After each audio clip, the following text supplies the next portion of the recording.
Allez, c'est parti, il est 9h01. C'est le moment de lancer ce webinaire créer sa proposition de valeur avec Business Central, la solution tout en un pour les PME.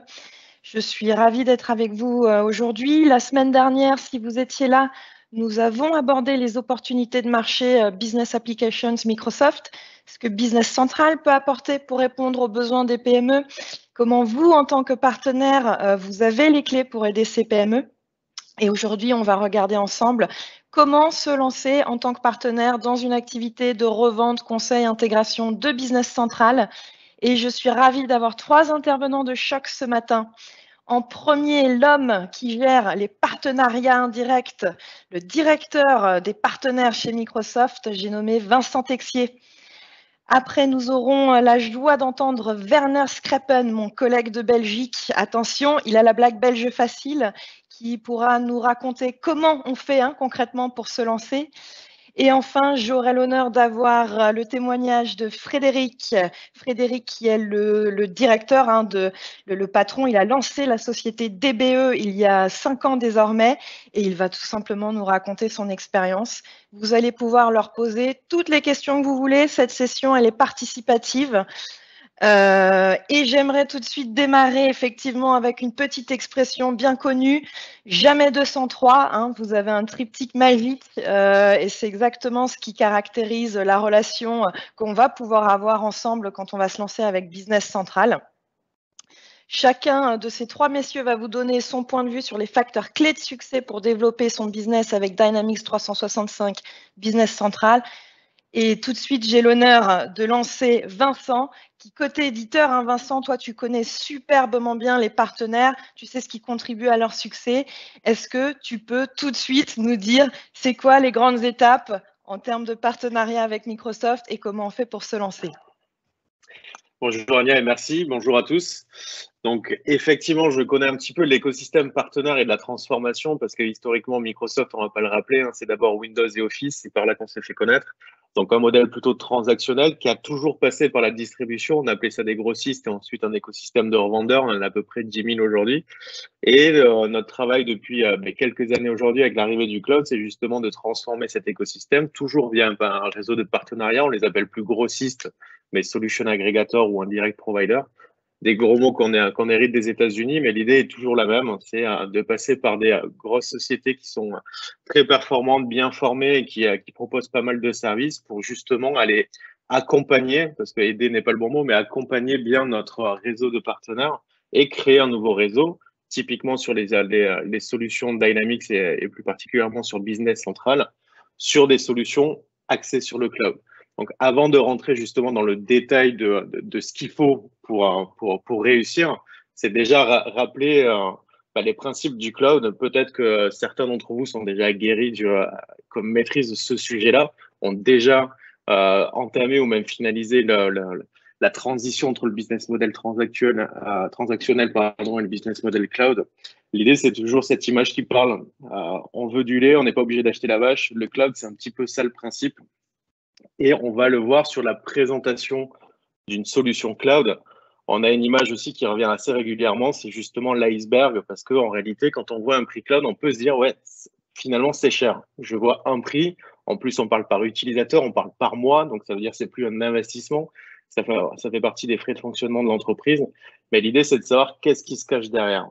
Et en réalité, à la fois pour l'intégrateur de solutions et à la fois pour le client final, ce n'est pas la même chose.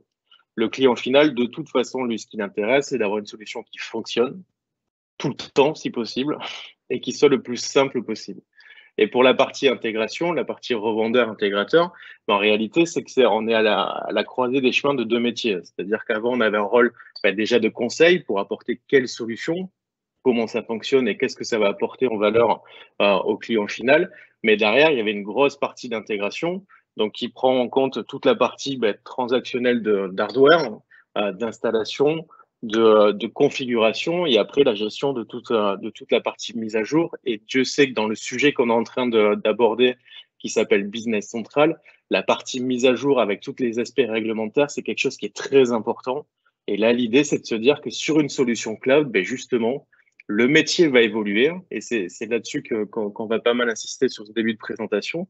C'est de se dire aujourd'hui, on n'est plus forcément de l'intégrateur, c'est-à-dire on va pas acheter des serveurs, on va pas les installer soit chez le client, soit chez nous. On va pas installer un logiciel et gérer les updates à chaque fois très régulières. D'ailleurs, il faut d'abord gérer les updates de l'infra en elle-même, donc Windows Server, plus toutes les couches qu'il y a par-dessus et donc être sûr d'être à jour au bon moment chez tous les clients. Là, l'idée, quand on part sur du cloud computing, ben, c'est de se dire, ben, c'est notre boulot.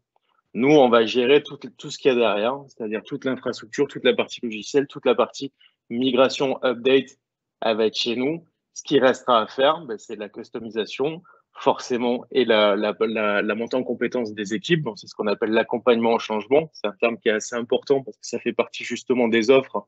Et je pense que ça sera un petit peu plus expliqué tout à l'heure. C'est de se dire d'être bien conscient de ça, que dans le prix qui va être demandé par utilisateur par mois, ça comprend tout ça. Ça comprend l'infrastructure que vous n'avez plus à acheter séparément et ça comprend toute la partie maintenance de niveau logiciel et de niveau réglementaire. Partant de ce principe-là, en fait, les grands principes du changement, alors ça vaut ce que ça vaut. Hein, cette slide-là, c'est moi qui l'ai montée. C'est pas un grand institut, même si on s'est basé sur quand même pas mal d'expériences et d'études. C'est déjà de savoir quand on veut se lancer, parce que aujourd'hui, on a plusieurs catégories de partenaires. Il y a ceux ce qu'on appelle born in the cloud, qui ont commencé directement avec ces solutions-là, donc dans lesquelles il n'y a pas de transition à gérer, il n'y a pas de ce qu'on appelle le legacy, donc les partenaires existants avec les technologies on-premise, donc sur site existantes. Mais pour les autres, justement, qui ont ce legacy, c'est de savoir où en est ma société, qui on est aujourd'hui et où est-ce qu'on veut aller. Chez Microsoft, on est très fort pour vous dire le cloud, c'est l'avenir. Ça fait très longtemps qu'on dit ça.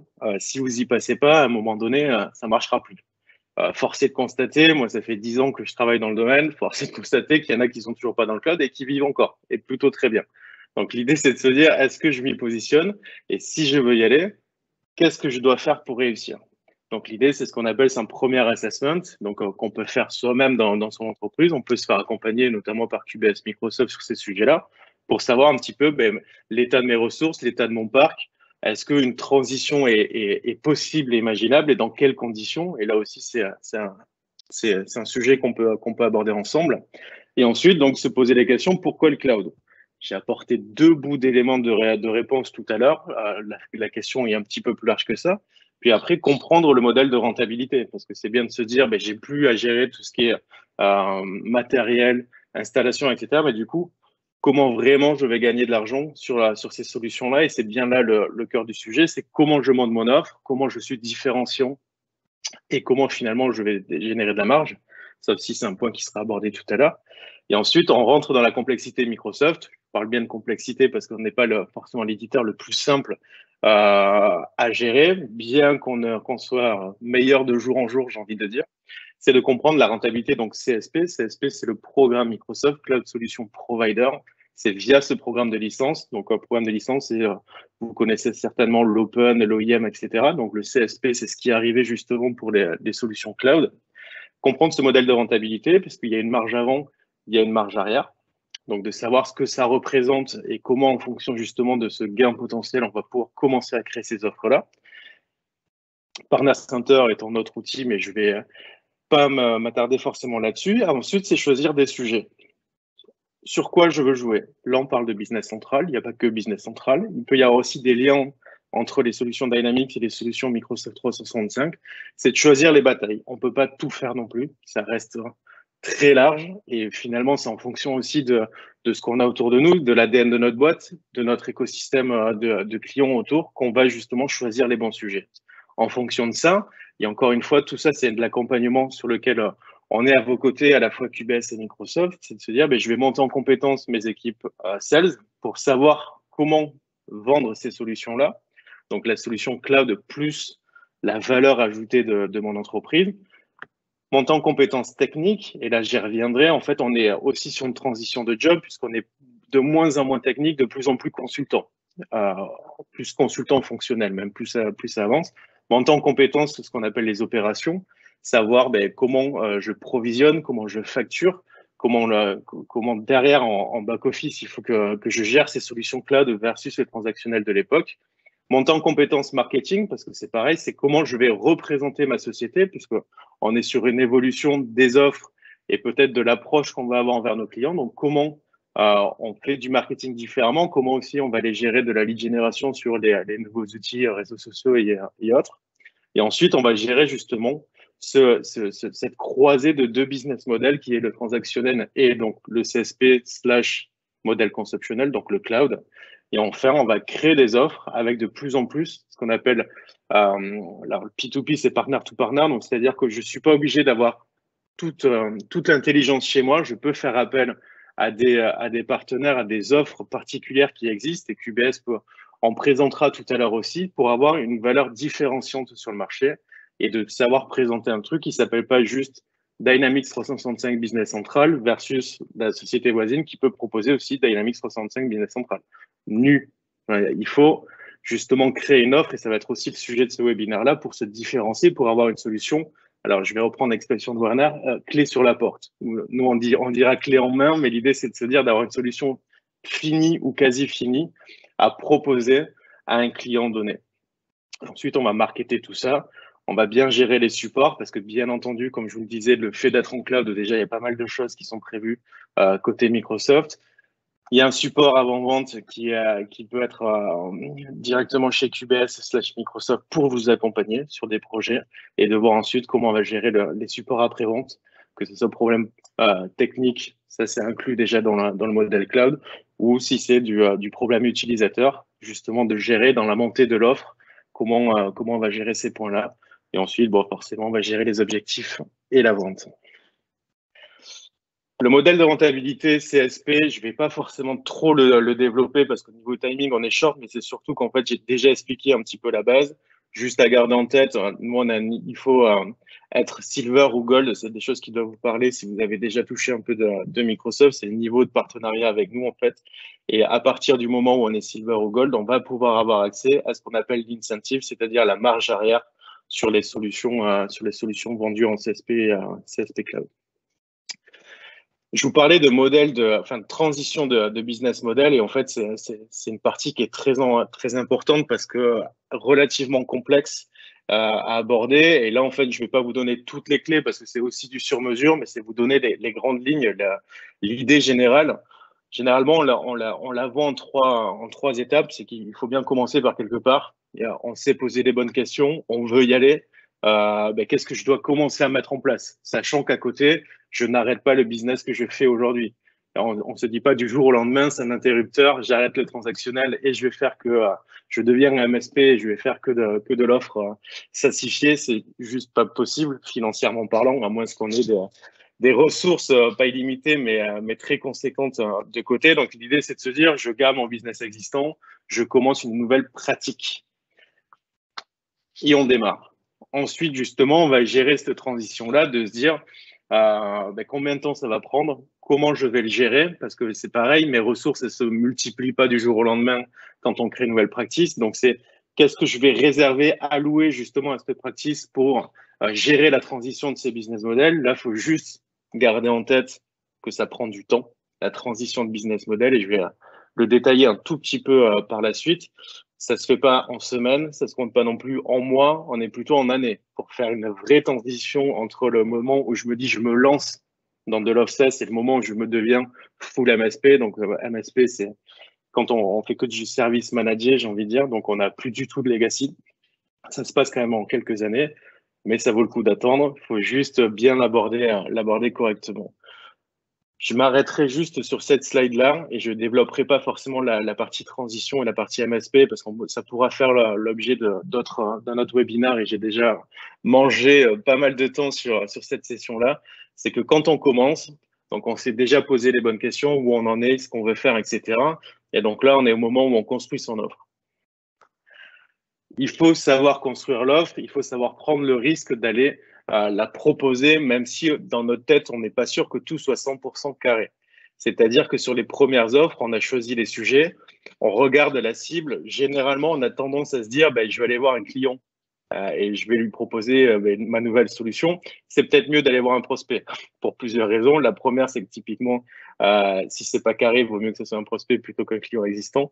Et c'est surtout de tester l'expérience de bout en bout, d'aller vendre une nouvelle offre versus un client qu'on connaît déjà et sur lequel on est peut-être déjà à l'aise avec une solution.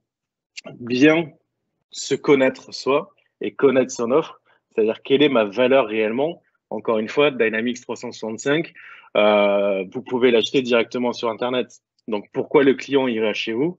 Il faut être clair là-dessus. Il y a déjà votre capacité à l'intégrer et à faire la montée en compétences. Il y a peut-être d'autres choses. Et ça, c'est ce qu'on appelle donc l'IP d'un côté et de l'autre, c'est toute la partie service qu'il va y avoir autour. Donc ça, c'est être assez carré dessus parce que ça va aussi participer à la création au prix qu'on va mettre derrière cette offre-là. Parce que comment je présente mon offre, la valeur, le prix, l'engagement, c'est tout ça. C'est la valeur, le prix, pardon. On sait qu'il y a déjà le bucket business central parce que vous l'achetez. Donc, de toute façon, vous savez qu'il y a un prix. Et comment ce prix-là, je vais le monter. Et l'idée, quand on monte une offre, c'est de se dire, j'ai deux possibilités. Soit j'ai un produit qui coûte 10, je le vends 12, et derrière, je vends des journées de prestation pour le service que je vais provider. Là, on est sur une offre intermédiaire, c'est-à-dire qu'on est encore un petit peu sur le modèle transactionnel, même si derrière, on vend du cloud. Et l'idée à la fin, et encore une fois, ça prend du temps. Quand on lance son offre, ça peut être ce modèle-là. On est encore un peu dans le transac, mais on commence à vendre du service cloud derrière. Et l'idée à la fin, c'est de se dire, le produit, je l'achète 10 et je vais le vendre 20. Mais je ne vais pas facturer de journée de service à côté. Je vais juste le vendre 20 par mois, par utilisateur. Et dans ce 20, donc les 10 de gap entre ce que vous achetez et ce que vous vendez, il y a votre service. Il y a ce que vous rajoutez. Et là, il va falloir gérer aussi l'engagement parce qu'effectivement, si vous partez sur un client et on sait bien que la prestation, c'est surtout au début qu'il faut la faire, typiquement la mise en place et l'accompagnement en changement. Si au bout de 2 mois, il arrête, du coup, c'est vous qui avez fait de la prestation qui sera jamais payée. Donc, c'est aussi pour ça que quand on monte une offre, on peut se dire, on met un an d'engagement sur cette offre-là pour être sûr au moins de rentabiliser la prestation qu'on va mettre derrière. Donc ça dépend de de l'approche qu'on va prendre. Ça dépend de comment on veut le présenter. Il y a plusieurs façons et il y en aura un exemple très concret par la suite. Donc c'est pour ça que je vais essayer de ne pas prendre beaucoup plus de temps là-dessus.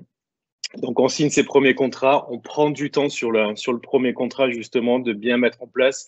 On passe plus de temps que prévu au déploiement pour s'assurer que tout soit carré. Et en fait, avec les premières expériences, on va s'updater. On va updater son offre, on va revoir l'approche, si elle est bonne, pas bonne, si on n'a pas été assez rentable sur ce client-là, donc qu'est-ce qu'il faut corriger pour avancer. Et en fait, c'est un modèle, c'est plutôt perpétuel. Finalement, quand on se lance, on se remet en question à chaque client, à chaque nouveauté, à chaque fois qu'on pourrait rajouter du service supplémentaire. Il y a encore une fois un client qui est client MSP chez vous, qui a du cloud chez vous. La vente n'est jamais finie. C'est-à-dire qu'on va pouvoir rajouter quelque chose. Aujourd'hui, on est arrivé avec Business Central. Demain, on va se dire, il y a du lien. On parlait de la gestion de projet tout à l'heure, avant le call. Justement, il y a du lien avec des solutions de gestion de projet qui sont potentiellement dans Microsoft 365. Puis après, on va rajouter une brique sécurité. Et donc, cet abonnement-là, en fait, peut gonfler par utilisateur par mois. Et donc, c'est une vente qui peut se faire.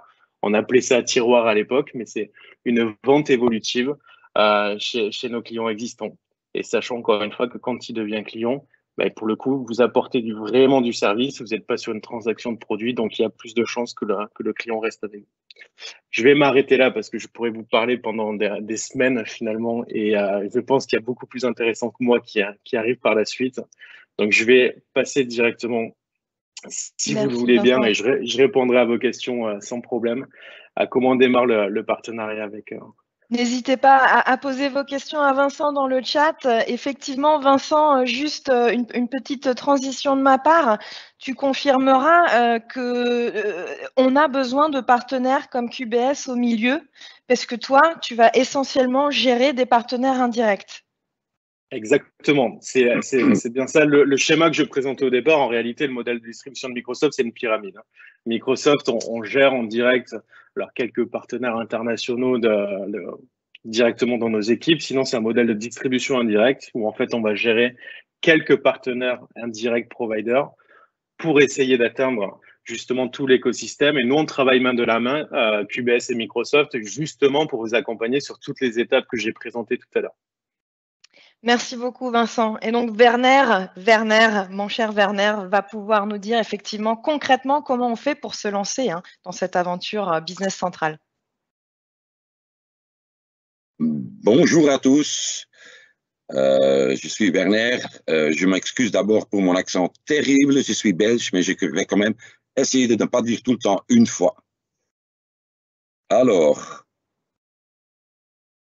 il y a deux questions qui se posent. Quel est notre objectif de demain et comment est-ce que je peux l'atteindre? Et il y a des objectifs. Il y a comment est-ce que je vais atteindre mes clients? Il faut bien avoir un bon planning, une bonne stratégie. Il faut avoir une équipe, il faut s'organiser. Il faut voir est-ce qu'on peut gagner de l'argent. Et heureusement, nous, chez QBS, on a de l'expérience comment on peut le faire. Mais il y a des choix à faire. Est-ce que je vais devenir un resto guide Michelin avec quelques étoiles ou est-ce que je vais devenir un McDonald's pour les clients? Deuxième chose, l'équipe. Il faut choisir l'équipe. L'équipe idéale, c'est un consultant, marketing et développeur. Consultant avant-vente, il doit comprendre tous les besoins et peut aider les prospects pour leur application. Et au niveau marketing et vendeur, de plus en plus, marketing devient crucial. En particulier, il faut voir si on va vers un marché volume. Et il faut avoir le vendeur 2.0. Qu'est-ce que je veux dire avec ça? Je prends un exemple. Quand on rentre chez le docteur et on dit « j'ai mal », et le docteur dit « voilà, il faut prendre Business Central, ça va vous aider », on ne se sent pas tellement bien. Alors, le vendeur 2.0, il a des autres qualifications et il faut voir également, ce qui concerne les vendeurs, est-ce qu'on va vraiment vers le monde project et les business traditionnels, ou est-ce qu'on va vers un business repeatable et vite? C'est une autre façon de vendre. Alors, maintenant, également au niveau PNL, quand on va, et je vais maintenant prendre le modèle McDonald's, en détail, qu'est-ce qu'on peut gagner? Et ici, vous voyez déjà des pourcentages, qu'est-ce qu'on peut gagner, des prix. Et on prend ici le nombre moyen d'utilisateurs par mois, 12. Et 3 utilisateurs par entreprise, ça veut dire qu'on a 4 deals par mois. Et on fait 5 jours de formation par deal. On vend les 5 jours à 900 € avec une marge de 40%. Qu'est-ce que ça rapporte en détail? Et voilà les chiffres. La première année, on gagne 25 000 €. Tenant compte du fait que 7 000 € ou 84 par an en coût, marketing et vente. Et on voit que ça pourrait être déjà rentable la première année et cumulatif, on voit ici qu'on gagne pas mal de l'argent. Ça, c'est dans un modèle business repeatable, vite, avec quelques jours d'implémentation. Également, nous avons les outils chez QBS pour faire le modèle business restaurant étoile. C'est-à-dire, on va faire un investissement pour créer le IP, pour adresser une solution verticale dans le marché. Et quatrième point, il faut avoir le support de la direction. C'est aussi quelque chose, il faut qu'on tienne compte de ça. Pourquoi? Il faut prendre des décisions. Et de temps en temps, on voit chez QBS, quand on va accompagner nos partenaires, le team, l'équipe qui s'en occupe n'y sort pas. Et il faut avoir quelqu'un avec l'autorité de prendre les décisions. Et maintenant, qu'est-ce qu'on peut faire chez QBS? Qui est QBS? Concrètement, Eh bien, on gère plus que 1000 partenaires au niveau Europe. Et chez Microsoft, il y a deux types de partenaires. Il y a des partenaires qui sont gérés en direct, il y a une dizaine en France, et ceux qui sont gérés, entre guillemets, en utilisant un portail. Et QBS se positionne entre ces deux-là. C'est-à-dire, on va accompagner nos partenaires au niveau marketing, commercial, mais également au niveau opérationnel. Il y a 12 personnes chez nous qui ne font que ça. C'est-à-dire aider, guider les partenaires quand il faut passer une commande, quand il faut faire une offre, est-ce qu'il y a un promo et tout ça. Et on a également des services techniques pour faire des migrations et tout ça. En détail, qu'est-ce que nous faisons? Et voilà. Il y a le support, comme je viens de mentionner. Il y a pas mal d'informations qu'on donne à nos partenaires et il y a des services. Et je vais prendre quelques services qui sont clés pour vous. En fait, on a des services ici au niveau technique et on peut vous aider si vous avez un base installé, un autre ERP, pour migrer les datas. On peut voir au niveau stratégie, on peut vous aider. Quelle est notre stratégie? Quels sont les marchés qu'on veut envisager? Comment est-ce qu'il faut le faire? Et on a bien entendu également des trainings et Ready to Start. Et le programme Ready to Start, ça pourrait être intéressant pour vous parce qu'on commence d'abord avec la stratégie. Où est-ce qu'on va? Ensuite, on va vous aider pour vous former. Comme je vous ai dit, il faut former les consultants, les développeurs et également la force de vente, les vendeurs. On va vous aider comment est-ce que je dois créer la demande, comment est-ce que je dois vendre et bien entendu, quand c'est vendu, il faut quand même donner le support après-vente. Et ça, c'est tout un programme pour vous aider de vous lancer dans le monde Microsoft. Et il y a des outils comme l'Académie, il y a des bibliothèques, il y a notre team Partner Care et il y a bien entendu des personnes comme moi et Anya pour vous aider, pour vous accompagner. En plus, peut-être vous avez déjà entendu du marketplace de Microsoft. Le marketplace Microsoft, c'est un environnement où on peut aller chercher des outils, des applications, et c'est l'utilisateur final, vos prospects et vos clients qui vont y aller chercher certaines choses. Notre expérience, c'est que la plupart du temps, il nous faut quand même un partenaire. Quand on voit que moins que 5% achètent les Office 365 en direct chez Microsoft, la plupart du temps, ils vont acheter Office 365 chez un partenaire. Et c'est pour ça que nous avons créé le marketplace pour les partenaires. C'est un partenaire to partenaire et on peut aller chercher chez QBS sur notre marketplace des applications. Je prends quelques exemples. Voici des applications pour enrichir l'environnement de Business Central, ce qui nous manque. Et ce que nous avons fait chez QBS, c'est qu'on a prédéfini des industries.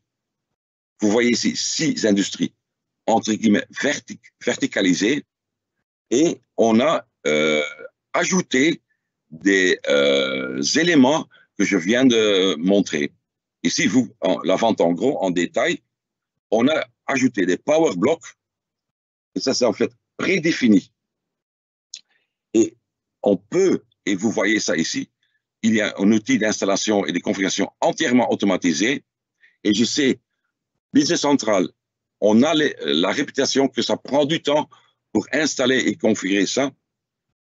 On peut le montrer en faisant un démo et on peut le montrer en 20 minutes. Il a le bon commande et on peut émettre une facture. En 20 minutes, on peut faire la démonstration. Et ça, c'est grâce à les outils que nous avons chez QBS et c'est uniquement chez QBS qu'on peut fournir ce genre d'outils.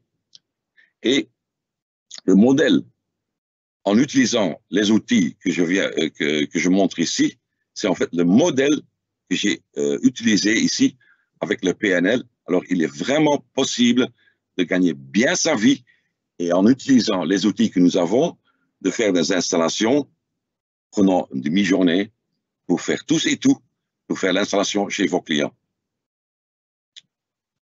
Et maintenant, je donne de nouveau la parole. Alors là, merci Bernard, parce que vraiment, il y a des outils très très concrets que tu nous as montrés là, qu'on peut directement appliquer auprès de tous ceux qui seraient intéressés pour démarrer. Clairement, venez rencontrer Werner et lui dire faites-moi mon petit business model, faites-moi mon PNL pour l'année prochaine.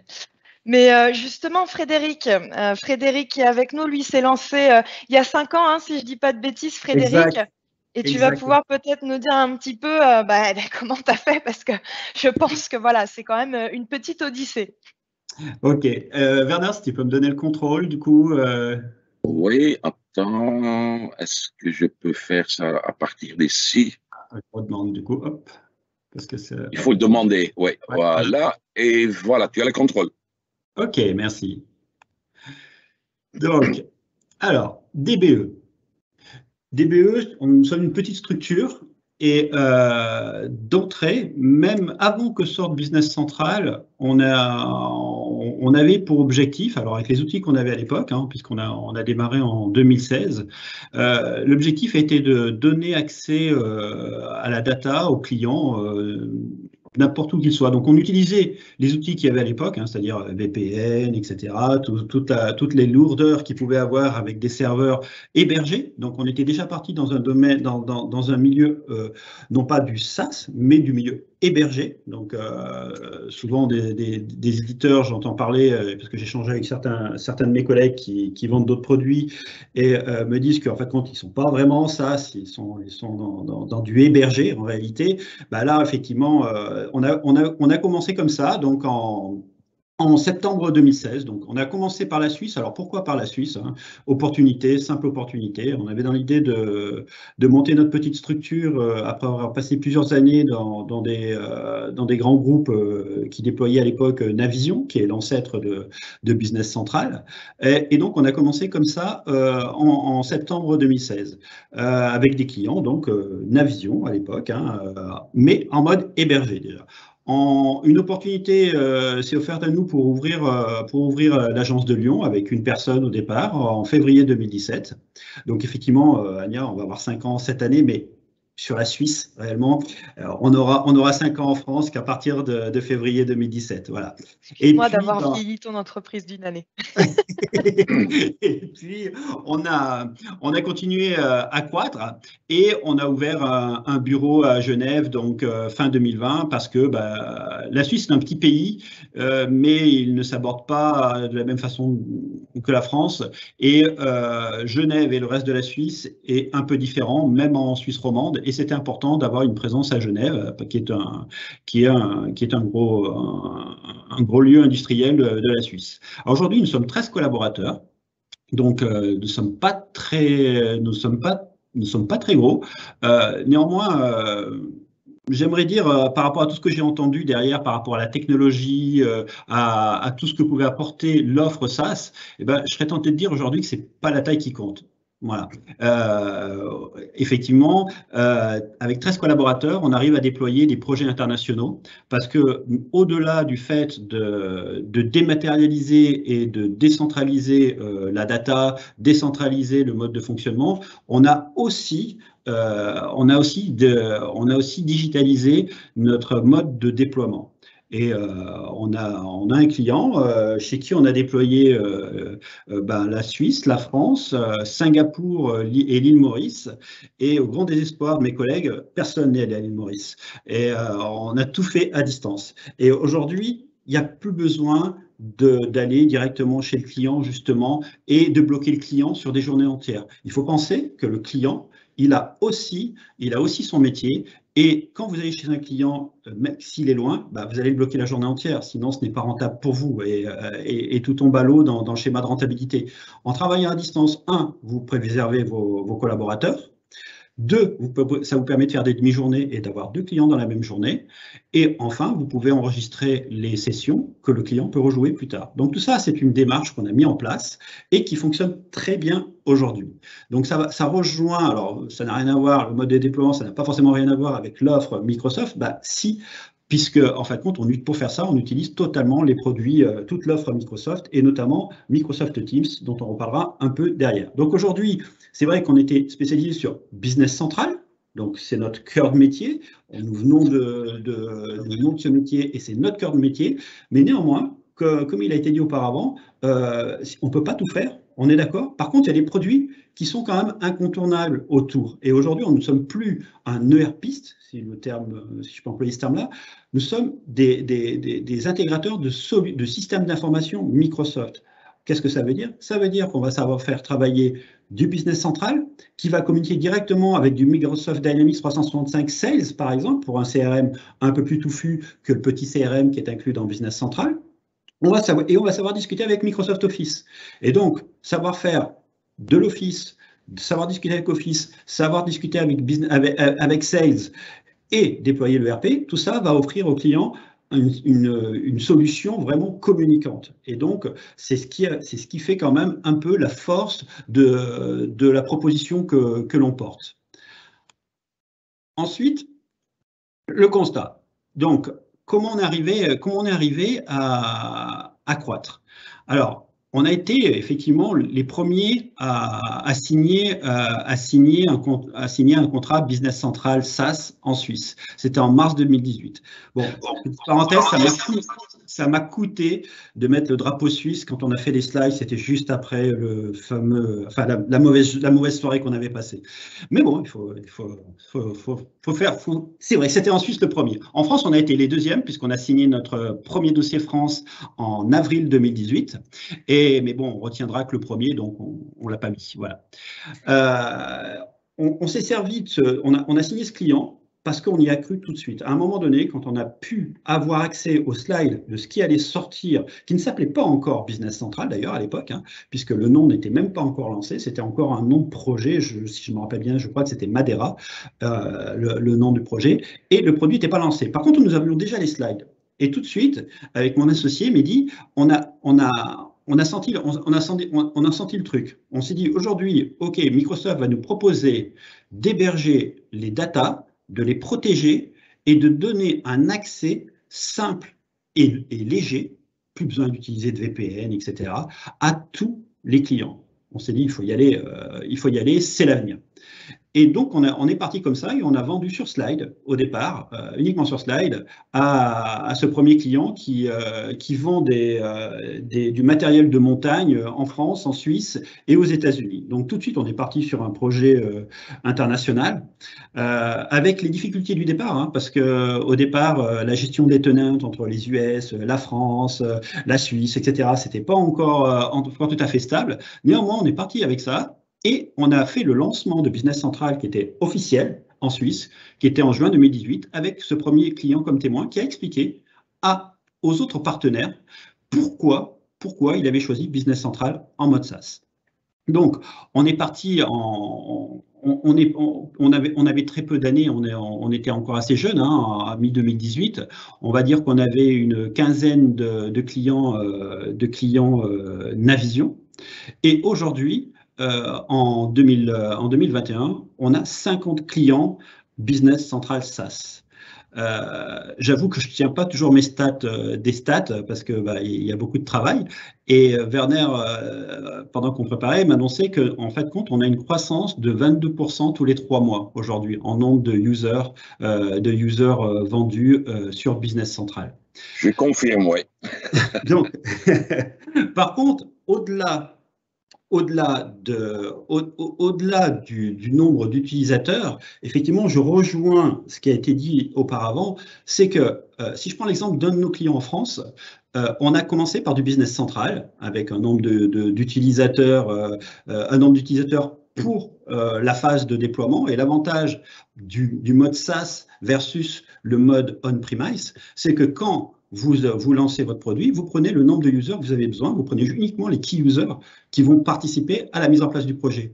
Et lorsque vous attaquez la formation et les tests d'intégration, là, vous allez intégrer effectivement les users complémentaires. Donc, pour le client, il n'y a pas un investissement, on va dire pour ceux qui font de la comptabilité en CAPEX, il n'y a pas d'investissement, on monte en charge petit à petit, jusqu'à arriver au nombre de users nécessaires. Et avec ce client, on a commencé uniquement avec Business Central. Et puis après, quand on est arrivé à un certain moment du projet, on a parlé Power BI.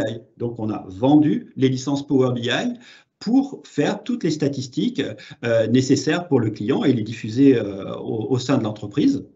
Et ensuite, il nous a dit, OK, maintenant, j'ai envie de passer tout mon Office 365 on-prem que j'avais, je veux tout passer en SaaS. Et on a vendu les licences SaaS de Office 365. Aujourd'hui, ce client, je ne dirais pas qui c'est, mais je vais vous annoncer le chiffre, on facture par mois en licence 12K.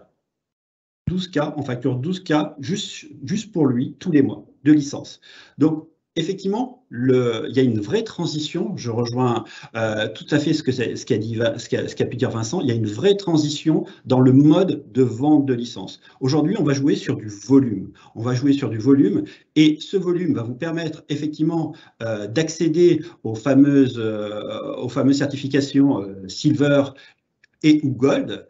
Et à partir de là, effectivement, vous allez avoir des marges arrière de Microsoft. Et ça, même en étant un partenaire non managé par Microsoft. Nous ne sommes pas un partenaire managé par Microsoft, nous sommes trop petits. Werner l'a dit, il y a 10, et encore, je pense que maintenant, c'est même peut-être moins que 10 partenaires qui vont être managés en direct par Microsoft en France. Et par contre, nous sommes managés à la fois par QBS, auprès de qui nous avons cherché de l'information et avec qui nous avons travaillé. Et en même temps, Microsoft a l'information de tout ce qu'on a pu vendre. Et tous les trimestres, nous avons effectivement des fees qui descendent et qui viennent. Et ça fait plaisir, même si ce n'est pas énorme. Ça fait plaisir tous les trimestres de recevoir une petite somme d'argent sur son compte en banque. Et ça permet effectivement de financer toute la partie mise en place de la base, etc. Werner l'a dit, en 20 minutes, une demi-heure, peut-être une heure maximum, on peut installer une base et démarrer à travailler. Et donc pour faire ceci, alors 20 minutes, effectivement, pour faire une démo, pour montrer. Maintenant, on ne va pas se mentir, hein, vous ne démarrez pas un client en 20 minutes, il faut former les gens, tous les clients qu'on rencontre ont des demandes un peu spécifiques à chaque fois, donc ils peuvent être soit liés, soit qui peuvent être gérés par du standard et un changement des process internes à l'entreprise. Il ne faut pas hésiter aussi à faire du conseil, on a aussi ce devoir de conseil auprès de nos clients, c'est-à-dire d'éviter de faire du spécifique tant que faire se peut et proposer des changements de process qui ne vont pas perturber la société, mais qui vont lui permettre de rester dans le budget qu'elle s'est octroyé pour le déploiement de Business Central. Et donc, on va dire que réellement, nous, on a packagé des offres, donc elles sont disponibles sur la marketplace de Microsoft et elles sont disponibles sur notre site internet. On a packagé des offres où, suivant ce que veut le client, de 10 à 30 jours, on peut démarrer un business central. Et on peut démarrer dans ces 10 à 30 jours, on peut démarrer un business central soit tout seul, soit avec la solution CRM Dynamics 365-16, soit avec en plus Dynamics 365 Customer Service pour les gens qui veulent gérer du service client. Donc du coup, on peut avoir une offre assez complète avec un déploiement maximum en 30 jours. Alors ça, c'est 30 jours sur le papier. Maintenant, on sait très bien que le nombre de jours nécessaires et le délai de déploiement peut varier. Comme on a pu le dire auparavant, le client a un métier, il ne peut pas se concentrer à 100%, d'autant plus que notre cible, c'est la PME. Donc, il faut vivre au rythme des PME et un déploiement de 30 jours peut durer 3 mois éventuellement parce que le client n'a pas forcément tout le temps à consacrer au déploiement de la solution. Donc, ça, c'est pour parler un peu de ce qu'on peut packager. Et ça, je vous invite à le faire. C'est-à-dire, je vous invite à inventer vos packages. La techno de Business Central nous permet effectivement de pré-packager des déploiements, de pré-packager le paramétrage, de pré-packager certaines informations dans un outil qui est totalement intégré à Business Central et qui s'exploite sur Excel. Et donc, du coup, en très peu de temps, on peut intégrer du paramétrage, du pré-paramétrage pour une société qui démarre et qui n'a pas forcément tout l'historique. Effectivement, en 5 jours, 10 jours, on peut démarrer une société sans aucun problème. Voilà. Ça, c'est pour la partie techno plutôt fonctionnelle. Après, sur la partie techno-développement, là, effectivement, il y a une transition aussi. Auparavant, lorsqu'on développait dans Navision, dans cette business centrale, on avait cette possibilité d'alimenter et d'enrichir la solution avec des développements à l'intérieur de Navision. Donc, on allait modifier les tables, on allait modifier des bouts de code, on allait modifier des pages, etc., etc. Le problème, c'est quand on faisait les migrations, il fallait que tous les 3-4 ans, on refacturait au client un 10e, voire un 20e du projet initial, parce qu'il fallait prendre l'outil de migration que nous offrait Microsoft, l'adapter avec tous les spécifiques qu'on avait fait pour le client, et ensuite faire la migration. Donc, il y avait un coût.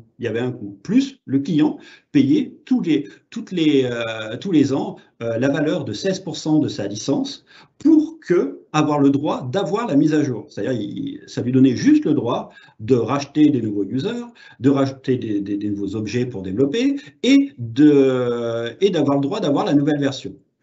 Néanmoins, il fallait payer cette migration. Aujourd'hui, on va développer ce qu'on appelle en mode extension et en fin de compte, pour faire simple et pour schématiser, vous imaginez que vous avez votre Android ou votre iOS et à chaque fois qu'il y a une mise à jour, ça tourne un petit peu, les connexions se refont une fois qu'il y a une mise à jour du système, une mise à jour de votre app ou de votre extension, ça tourne un peu, les connexions se refont et c'est tout ce qu'il y a à faire. Ce qui veut dire que quand on est en mode SaaS aujourd'hui avec Business Central, qu'est-ce qu'il y a d'inclus dans le prix de la licence? Souvent, on entend dire « c'est cher, etc. » Rappelez-vous du premier slide, un des premiers slides de Vincent avec les 2 icebergs. Aujourd'hui, déjà, vous n'avez plus à gérer vos serveurs et l'obsolescence des serveurs. On sait, une machine informatique, quand on l'achète, presque 1 mois ou 2 mois après, elle est quasiment obsolète parce que l'obsolescence va très vite. Il faut l'entretenir, il faut avoir un spécialiste SQL, parce que SQL, ça s'administre quand même, c'est pas faire suivant, ça s'administre. Il faut administrer la sécurité, la connexion, lorsqu'on a une connexion extérieure, il faut avoir les bons tuyaux pour pouvoir donner accès à nos collaborateurs. Il faut avoir toute la sécurité, la mise en place de VPN, tout ça, les paiements des licences VPN, et tout ça, ça coûte. Lorsque vous êtes en SaaS, tout ça, vous oubliez. Dans le prix de la licence, vous avez quoi? Dans le prix de la licence, vous avez l'hébergement qui est inclus. Vous avez une base prod et 3 bases sandbox qui vous sont données. Vous avez toutes les mises à jour qui sont incluses. C'est-à-dire, on ne vous donne pas non plus la mise à jour du produit. Non, Microsoft fait la mise à jour pour vous. Donc, vous n'avez même plus à payer les mises à jour. Et il y a 2 mises à jour par an, 2 mises à jour majeures. Il y a des petites mises à jour mineures au milieu qui peuvent être soit des corrections, des hotfix, soit des améliorations qui sont prévues dans la roadmap. Donc, on sait longtemps à l'avance, et nous, on informe nos clients sur la roadmap et de ce qui va sortir le mois prochain, le mois d'après, etc., etc., etc. Nous, en tant que vendeurs, on sait 3 mois à l'avance ce qui va sortir, ce qui nous permet de nous préparer et de préparer nos clients, voire de faire des tests pour être sûr que tout va bien se passer. Merci Frédéric. Si je me permets de te couper, puisqu'il est déjà 9h48, on a déjà un petit peu dépassé côté timing et il y a déjà de très bonnes questions qui sont posées par nos participants. La première que j'aimerais aborder, c'est effectivement sur des projets à 1 ou 2 utilisateurs, est-ce que tu es rentable en termes de temps investi? Oui, parce que justement, j'utilise ce que j'ai dit, c'est-à-dire que quand il y a 1 ou 2 utilisateurs, la seule complexité du 1 user, c'est que le jour où on va travailler avec le user, il nous dit non seulement je ne me facture pas, mais en plus vous me facturez. C'est tout, c'est la seule problématique qu'on a. Sinon, oui, on est rentable parce que justement, on utilise nos packages.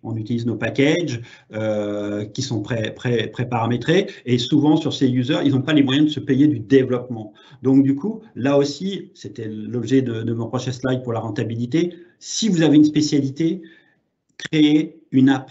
C'est comme les extensions, vous créez une app, vous la mettez vous la publiez, vous la faites certifier et publier sur le marketplace de Microsoft et vous allez la vendre à la fois à vos clients et à la fois d'autres personnes vont se connecter pour vous l'acheter, cette app. Donc, vous allez accroître votre rentabilité. Et votre app va vous permettre d'éviter les développements et de rentabiliser effectivement les développements des clients, des petits clients. Voilà. Et en termes de coûts, alors, pour les TPE, autre interrogation, je pense, de pas mal de participants. Alors, en termes de coût sur la licence, le prix des licences, donc je vous ai dit juste avant tout ce qui était inclus dans la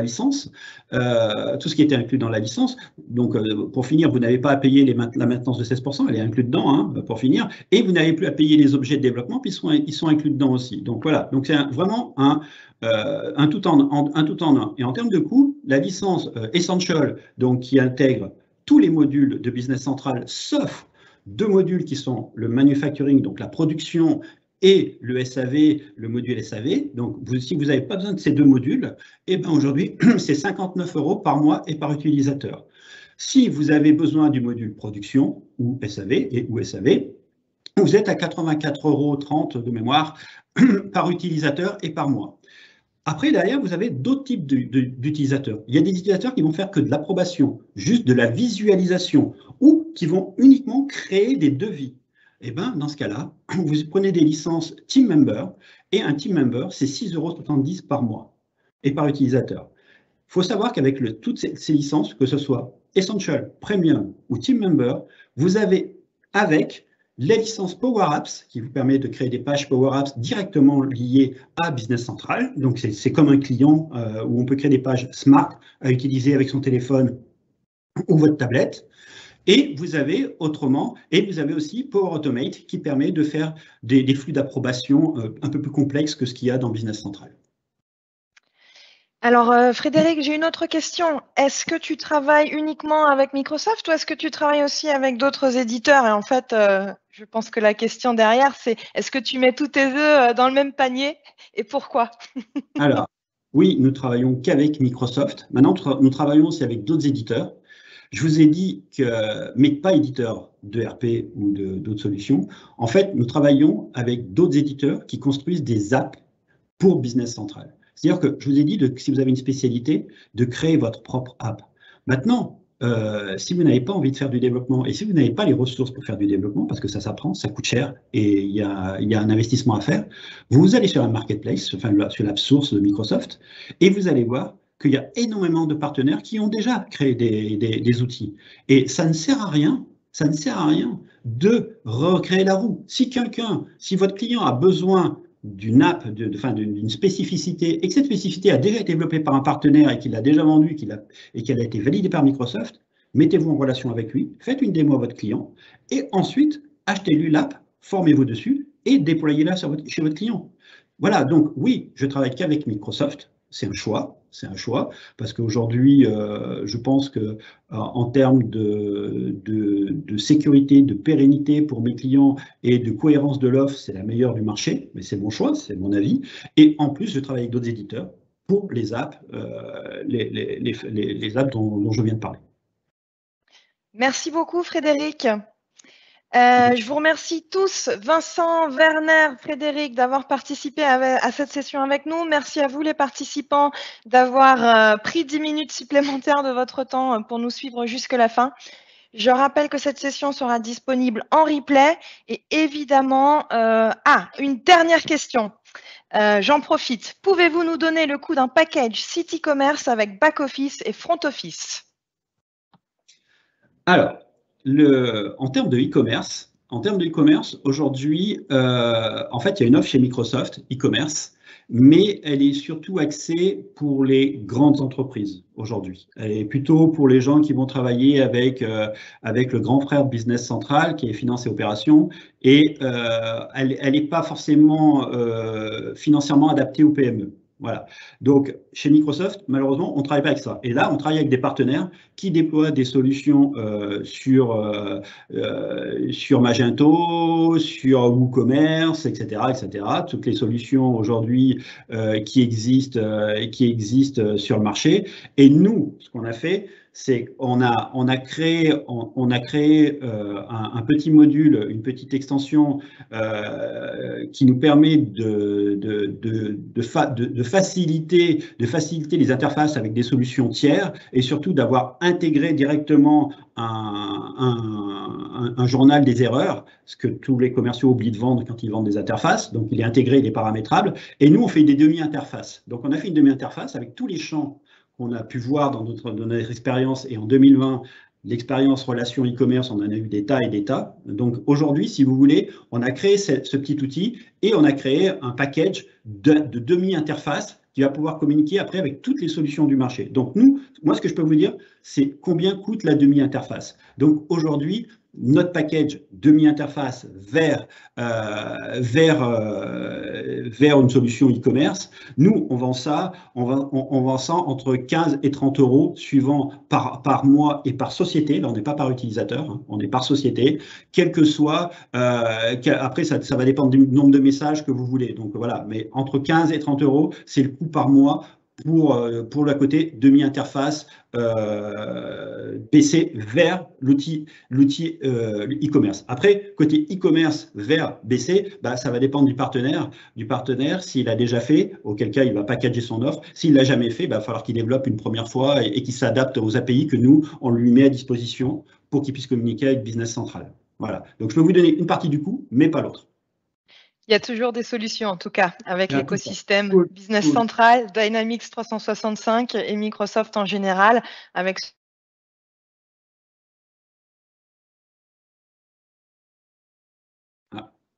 Ça a coupé. Ça a frisé pour le closing. Anya, elle n'est plus là. Ouais. Anya, tu nous fais le musée Grévin, là. Allez, Bernard, tu peux conclure, du coup. Oui. Alors, merci à tout le monde pour participer à ce webinaire.